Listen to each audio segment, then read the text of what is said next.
Hi, everyone. Thank you for coming to Boreas, Lampblack's first online event. My name is Adrian Cornish. And I'm Connor. And we're the co-founders of Lampblack Books. Before we get started, we just want to say that we're grateful to be operating in the traditional territories of the Blackfoot Confederacy, including the Siksika, Piikani, and Kainai nations, the Stoney Nakoda, including the Chiniki, and Wesley nations, the Tsuut'ina Nation, and the Métis Nation of Alberta, Region 3.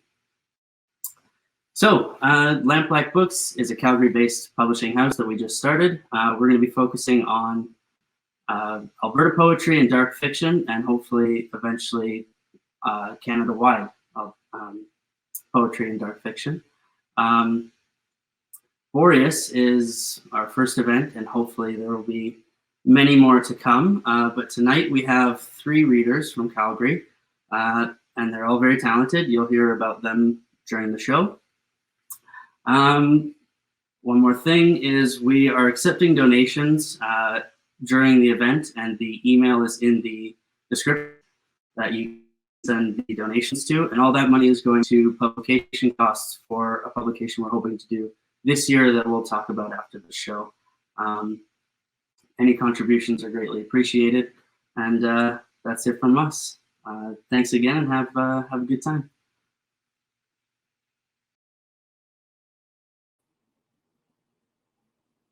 To be buried while alive is beyond question the most terrific of these schemes which has ever fallen to the lot of mere mortality. That infrequently, very frequently, so fallen will scarcely be denied by those who think.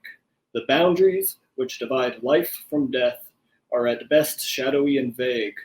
Who shall say where the one ends and where the other begins?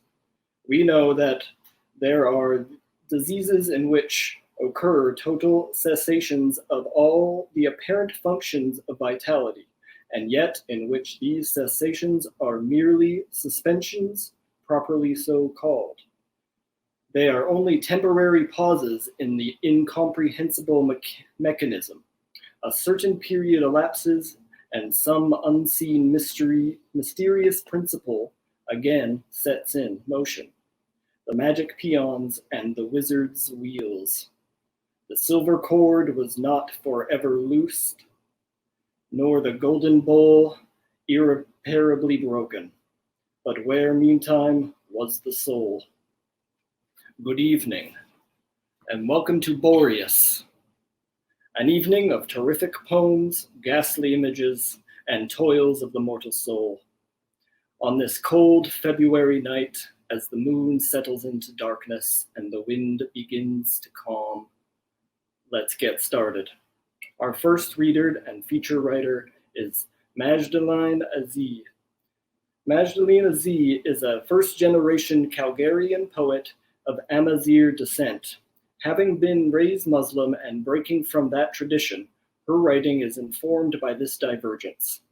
Her writing is influenced by the esoteric and how that's reflected in her own experiences. Her love of poetry began while attending the University of Calgary's English program. Please welcome Maggie to the stage to read her poem, Le Comptine d'un Coeur. The anxious pursuit of divine eros is domiciled into the material of my heart, a textile woven into a brocade, each golden strand a scar and memory that I love. We were once a trust that was oh so dear, knit within the substance of my passion. Now you're gone. Thank you. Thank you, Maggie, for the words of the Greek god of love. Maggie, we know you have a formal background in literature. What caused you to decide poetry was the medium for you? I think I've just always been really attracted to words and like the power of words and sort of, like spells almost, like thoughts become things and your words have a lot of weight. And a thing about poetry that I was drawn to was just kind of how you can say so much with so little, and there's so much artistry and crafting into it. And there's a lot of like the economy of language can really lend to I don't know, it just kind of transcends into another medium. Like, I feel like poetry to me feels a lot more like music in that sense, where it's like you have all these notes, you have all these words, but in conjunction together, it creates, it's sublime. It's like, it's sublime almost. Yeah. Sublimate, I guess, is what I was trying to say. Yeah, it uses like the most, you get the most content out of the words on the Yeah. page, and you really have to craft it. Yeah, exactly. And I really enjoy like that sort of detail oriented like art practice. Definitely. Well, thank you very much, Maggie, and we will be hearing from you again. Now we will move on to our second writer, Laura Hansen. Laura Hansen is a Canadian artist based in Calgary, Alberta, who received her BFA from the Alberta College of Art and Design in 2017. She grew up in northern British Columbia on a farm that bordered a forest. Here, she found herself preoccupied by the forest that sat behind her house. Growing up with her grandmother and grandfather, Hansen has taught how to understand the land and notice the subtle cues of danger that lie within the forest. To recognize what her gut instinct told her and to act upon it. The many lessons she learned during her childhood have endured as themes in her themes in her current life and art practice. Survival, impermanence, rise and fall. Please welcome Laura in reading her poem titled Stone Wall.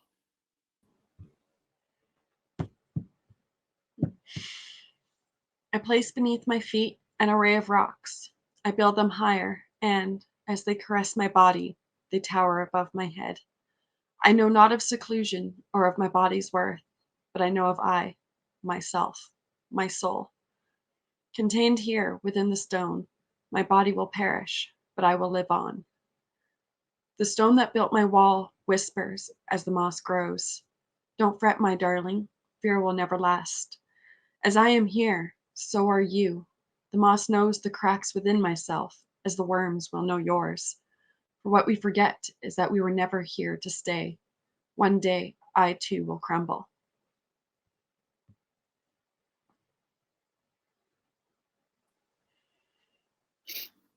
And a return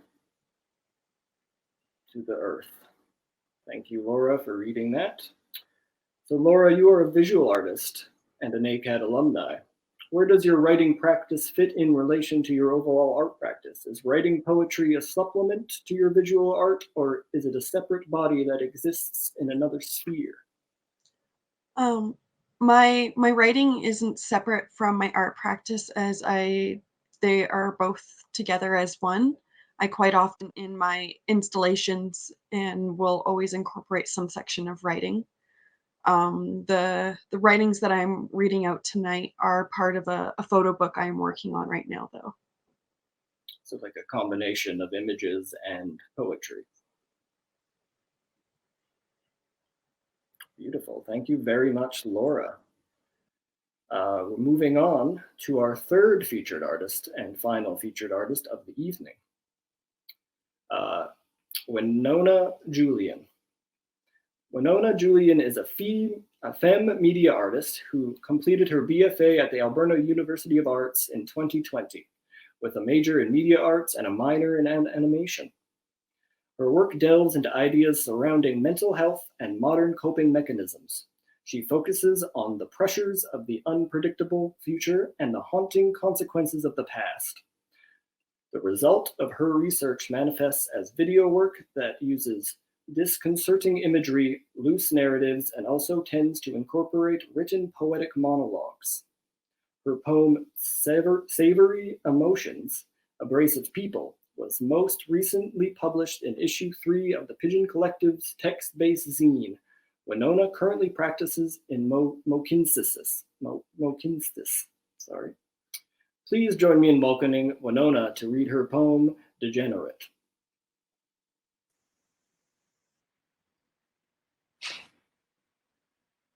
Degenerate. You look up from your feet. Darkness blinds you. As you're walking, the alleyway opens for you. Unpaved, unpaced, unlaced. It was made for you. The garage lights turn on, one by one, as you pass them. Oh, for me, you shouldn't have. Thank you, Winona. Very relatable content. The city lives and the night is yours. Winona, this poem seems to be nuancing works such as Acquainted with the Night by Robert Frost, where he draws inspiration from the act of walking and writes about seemingly banal observations, where art is constant conversation between the inner and outer experiences of existence. Do you find yourself being more influenced by your inner perceptions or outer influences? I think for this poem, my influences were just kind of the psychology about how the city landscape is set up, in which alleyways are supposed to be kind of like unseen and unkempt, and however, they're useful nonetheless. And I thought it was interesting being in that kind of space and interacting with it. And in the poem, I kind of anthropomorphize it and find a way to relate to that kind of space and find some solace in it. Right. So it's more, like a reaction to kind of the circumstances of the city that you found yourself in. Yep. Beautiful work. Thank you, Winona. So those are our three artists, writers of the evening. And so now we will return to Maggie with her next poem, Passion of a Queen. Her cavernous heart pulses with the beat of her agony, her covetous thirst. It yearns for his love, not hers to possess. Oppressive longing, unripened feeling. Now her secret takes root in her soul's soil. When the sultry day gives way to thick night, lunar illusions, her smoldering mind fans the hot embers of her raw desire, craving, rousing, surrendering, gasping. Feverish climax for her furtive dream. My heart is on fire and it burns for you. I wish you could see that Venus is hiding. The stars in my eyes, they conjunct with yours. Unsatisfied state, she's quietly crude. She's burdened with love for you who's taken. She sighs a long sigh, for she must resign herself to her fate of guilty feelings, unspoken love, velvet shrouds unmingled. It's time to bury her shame deep within the recesses of her cavernous heart.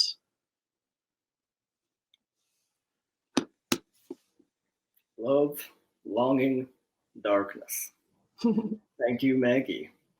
The shift of narrative perspective is not commonly found in Western poetry. Is this a process of experimentation or a purposeful denial of the Western convention? I would definitely say it was experimental. Like at this phase of writing for me, I was definitely trying to expand my skill sets maybe and just trying to play with my style and just kind of get a sense of what my tone and my voice is as a writer. And I think for me with this poem, especially like that sense of inconvenient feelings, maybe not inconvenient, just like feelings that you feel guilty for having or ashamed for having because they might not necessarily be like socially acceptable or whatever. But so like I really like the idea of changing it from the tone of like the other to I, where it becomes more like from denial to like awareness, because like in a lot of times in life you can find yourself having a lot of denial about your feelings, and I feel like this shift in tone really exemplified sort of that repression of emotions and that denial of your own feelings. Yeah, like really shifting between like the personal and the impersonal and Exactly. almost blurring that boundary. Exactly. Thank you very much, Maggie. Now, moving on to her second poem of the evening, Laura Hansen will be reading Colossal Wave.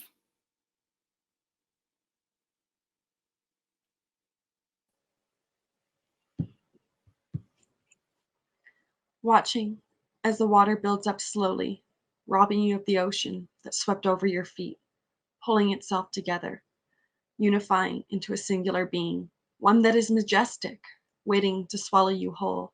For it is a colossal wave, and as much as it yearns for you, you yearn for it.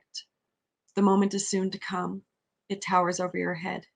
There is a comfort in it, the silence, its weight crashing down on your body, forever one, together, in the end.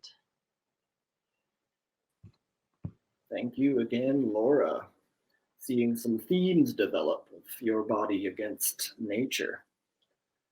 So in your work, Laura, nature and the reclamation of the bodies after death, of our bodies, seems to be a motif in your writing. Is it your goal to convey a sense of fear or acceptance? Or are these forces of nature by accepting of these forces of nature by giving death physicality?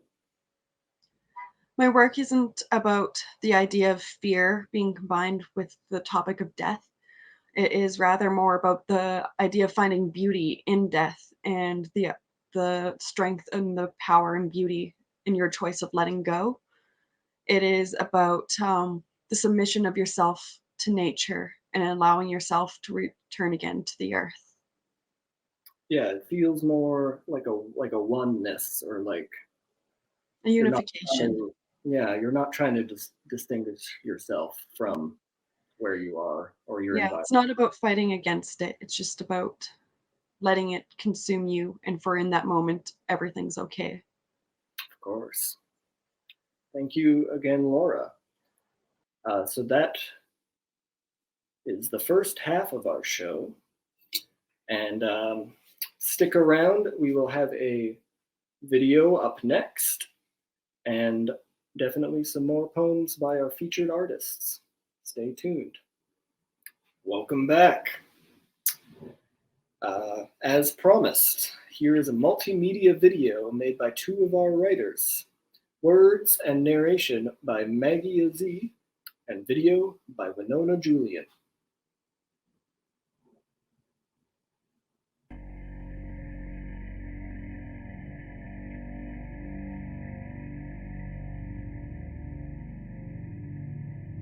You apparated one midsummer's eve, like a star you blinded me with your light.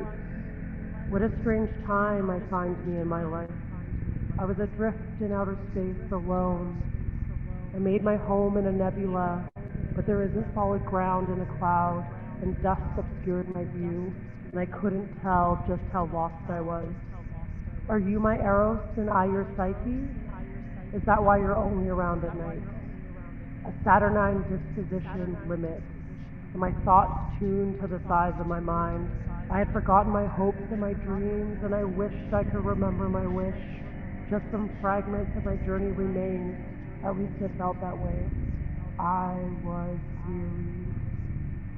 Remember the gravitational pull when our nuclei began their fusion?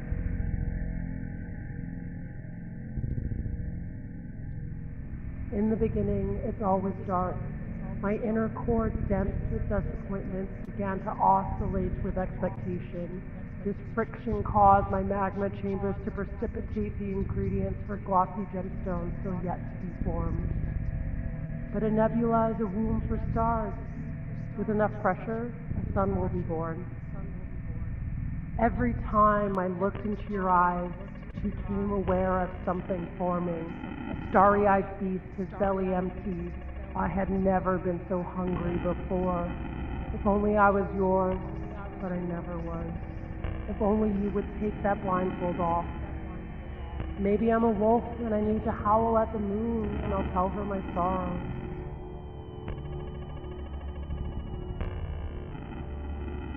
I told the stars about you in my dream of we, an ode to my unowned hungers, and I just continue to drift away through the space into void and emptiness. In the beginning, it's always dark, and in the darkness, a rumbling began. Maybe then you would be able to see, but you couldn't or didn't, maybe both. It was the vibration of all my fears. I tried to run, but where could I go to hide from myself? And I lied to myself, so I drowned myself in empty spirits to preserve my sadness in the ether. My swollen chambers of steamy shrapnel, how gently the ashes fell to the ground. I can finally see the faint earth shine. Maybe now I can finally find home. We watched the phoenix begin its ascent, a vestige of what we failed to explore.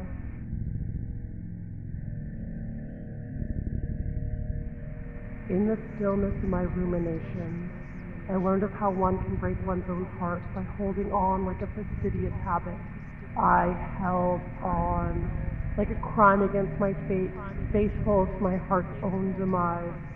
I can see them now, the invisible barriers hidden within gossamer.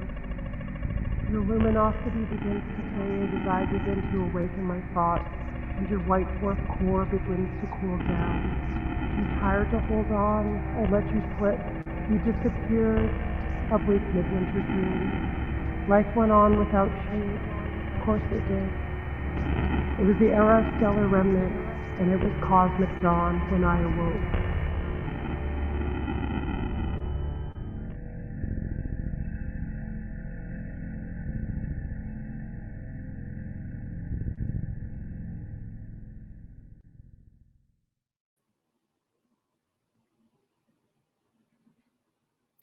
Thank you, Maggie and Winona. Very compelling stuff. It's great to see the poetry really come to life in that video format.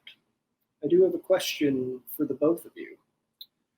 In our time, we have seen a reclamation of witchcraft and empowerment through ritual.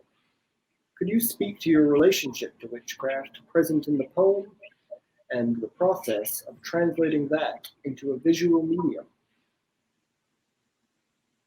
I think for me, being raised Muslim, there's a lot of ritual. Like, you do your wudu, you pray 5 times a day. Prayer is very ritualistic.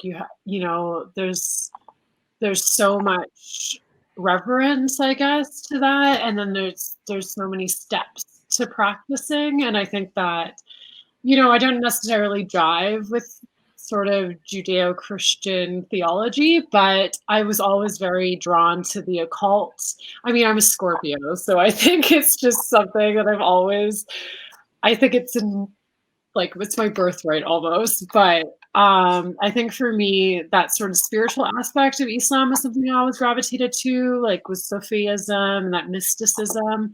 And so in my life, I think that I've found my own way to practice my own rituals and stuff. And so I think with this poem, I really wanted to touch on sort of that as above, so below, like the Hermetic principles and the microcosm representing the macrocosm and the reverse of that. And I think that with this poem particularly, I was really trying a new thing where I was, when it came to my imagery, when I wanted to evoke something, I wanted to evoke it on a visceral level. And I feel like, I can't speak for Winona, but I do feel like that the way I wrote the imagery lended itself to something being visual, because I wanted you to have a real understanding of what I was trying to explain, the feelings, and those feelings of being lost and those feelings of being found and stuff like that. And what does that actually feel like tangibly? So I think that sort of exploration of imagery lended itself to the visual medium. Yeah, I definitely, there's a lot of imagery within the poem already, but I definitely, talking to Maggie about it, she kind of told me witchcraft itself is very heavily influenced by the person practicing's intentions. So in the video, I kind of tried to mirror Maggie's intentions with the poem, whereas just like a star exploding, she talks about breaking apart and reforming. And that's why there's a lot of mixed imagery, which breaks up and that kind of glitch effect, and just mixing and colliding different footage together. Yeah, there's a lot of coming apart and coming back together, and then the cosmos and the body, Yeah. just these like very distinct things intertwining. Yeah, like that reformation and that reclamation from what's lost. Like, the phoenix, like Right. being born from its ashes. Yeah, definitely. Well, thank you very much for sharing that video work with us tonight. And we shall now move on to our next reader of the evening, which will be Laura Hanson, reading her poem, The Coyote's Pasture.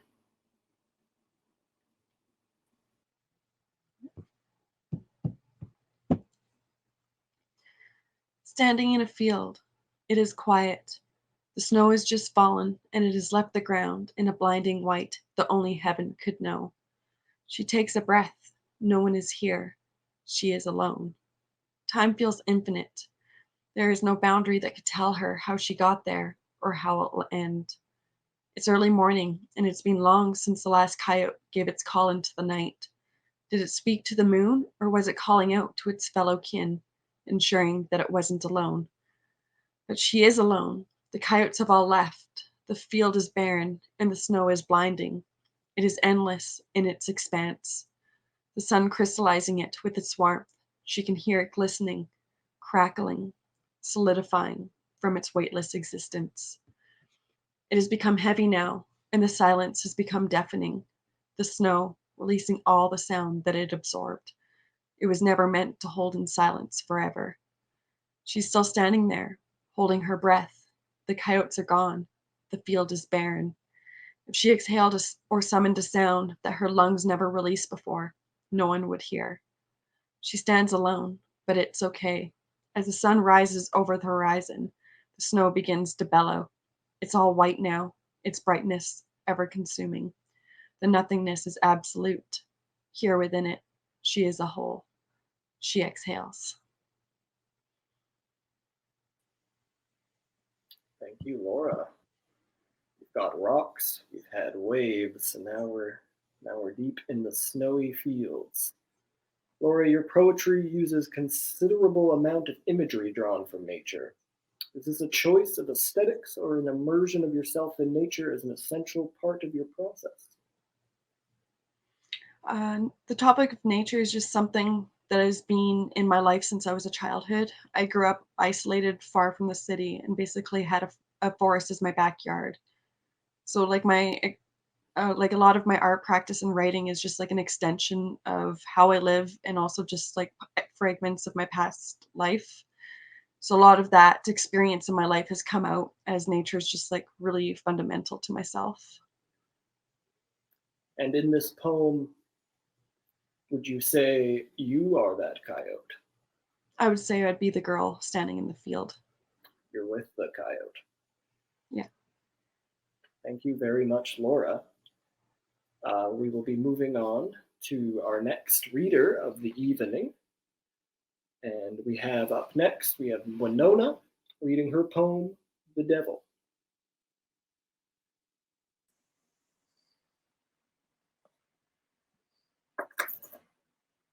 The devil. The first thing you feel is the water, damp ankles, cold feet, the hardness of the concrete beneath that creeps into the walls and the ceiling. The light at the end of the tunnel, above you, reveals itself. Moonlight, sewer grate. A figure sitting quietly, a voice inside your head, not your own voice. That's him, the devil. The closer you get, the stiffer he gets. Rigor mortis. The more you listen, the less you hear. There he is, hiding in the mirror, waiting for you to stare a bit too long.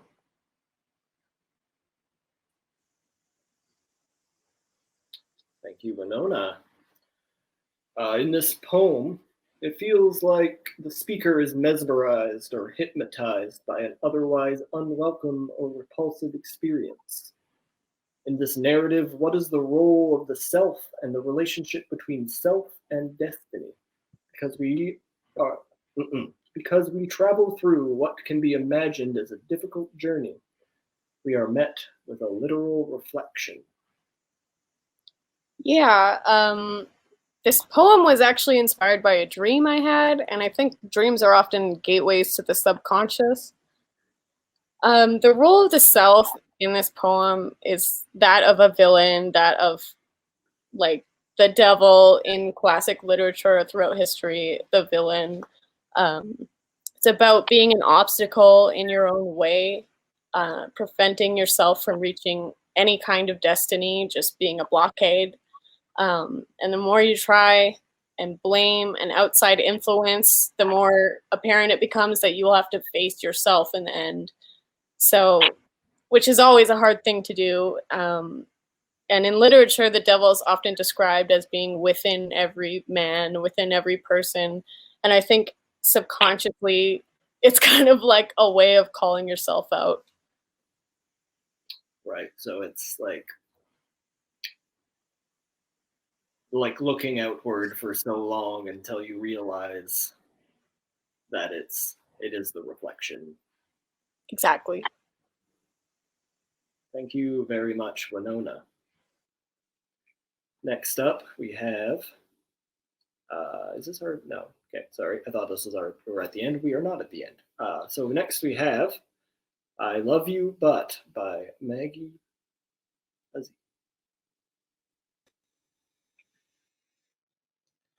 You're always in my dreams, said he, a specter in a moon-washed sea, domiciled amongst cosmic spheres, measureless as the infinite.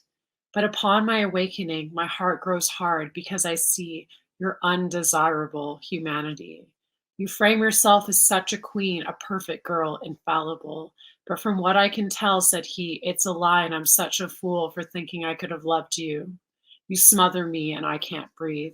So I slip into moonshine nights to lose myself in what can't be. All I've ever wanted, said she, was to be that girl in your dreams, enchant you with my siren song, two hearts combined, alone no more. I tried and I tried and I tried to be the woman you could love. In all of this, I failed to see I am me, not a fantasy. In my pursuit of your desire, I tried to be your perfect doll, a perfect doll that you could fuck. But when that novelty wore off, you got cruel and I lost me, desperate for your affection. No wonder you would always say for simple words, I love you, but. Thank you, Maggie. Thanks. Maybe a bit of an antithesis to the last poem, looking in on yourself harshly. In your work, you explore many themes surrounding failed or lost love. Is this the use of cosmic or astrological imagery crucial to the feeling of being devoid or empty? Yeah, like I think for me, when I think about the cosmos or astronomy, like, you know, when you think of supernovas and stuff, there's a lot of stuff about black holes, you know, like it's measureless and it's expansive and it's broken apart, you know, like I feel like when I use cosmic imagery, it really lends to that sense of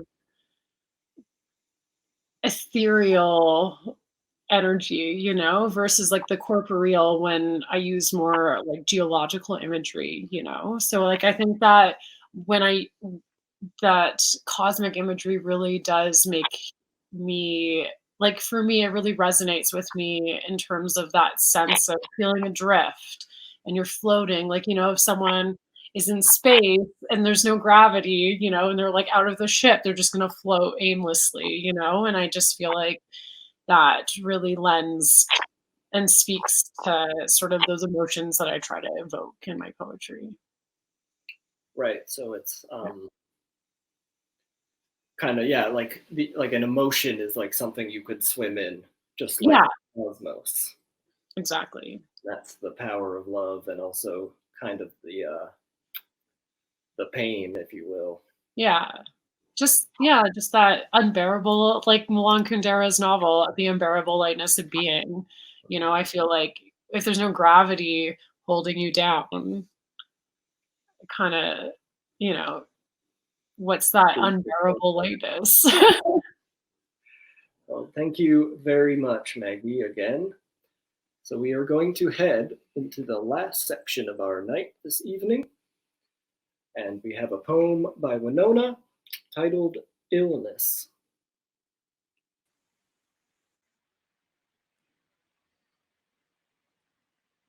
Illness.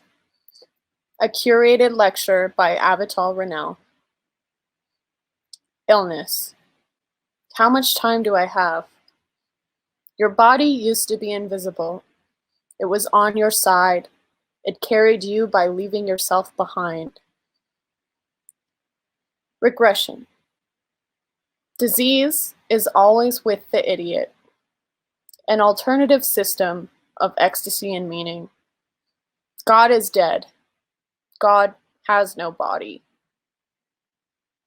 Decreation of world, the unnameable. End of the body, endless end. The memory and phantom of what shall no longer be. Pain is unjustifiable. Suffering acts as its own repellent. No secondary benefit. I'm unwell, therefore I am. I am no more than the piercing pain I feel, searing my sacred idiot body. Pain is destructive of language's capacity to name. The fiction of agency collapses. No one will ever know everything. Create something deceiving. Thank you, Winona. I am ill. Yeah. Winona, this poem is comprised solely of sections you have extracted from a lecture by Avital Ronell and organized to create a found composition. What drew you to creating found poem? Is this a process you regularly indulge in, or is it an experimental pursuit? It started as an experimental pursuit. I think in the last year of my degree, I kind of started writing notes based on how relevant the content was to myself personally, instead of just like what I thought that the course would offer. Sorry, what I thought the course wanted me to get out of it. I just focused on what I actually got out of it. So I started taking notes like that, and I found they were very poetic.